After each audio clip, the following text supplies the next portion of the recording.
મહાશિવરાત્રિના દિવસે ભૂલથી પણ ના કરતા આ કામ, નહીં તો તમારા પર ક્રોધિત થઈ જશે મહાદેવ.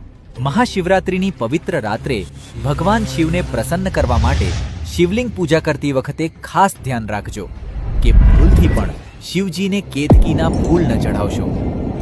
એક વખતની વાત છે, સત્યયુગમાં બ્રહ્માજી અને વિષ્ણુજી વચ્ચે ઝઘડો થયો કે કોણ વધુ મોટા છે. બંનેને શાંત કરવા ભગવાન શિવ અનંત જ્યોતિર્લિંગ બની ગયા અને કહ્યું, જે કોઈ મારા આ લિંગનો આરંભ કે અંત શોધી લાવશે તે મોટો. વિષ્ણુજી નીચે તરફ ગયા, બહુ શોધ્યું પણ અંત ન મળતા થાકીને પાછા આવી ગયા. પણ બ્રહ્માજીએ ઉપર તરફ જતા રસ્તામાં પડેલા કેતકીના ફૂલને જોયું અને તેને કહ્યું, આવીને સાક્ષી આપ કે હું ઉપર સુધી પહોંચી ગયો છું. કેતકીએ બ્રહ્માજીના કહેવા મુજબ શિવજી સમક્ષ જૂઠું બોલ્યું. શિવજી બધું જ જાણતા હતા. તેઓ ક્રોધિત થઈ ગયા.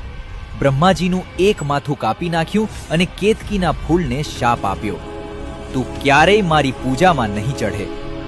ત્યારથી કેતકીના ફૂલ શિવલિંગ પર વર્જિત થઈ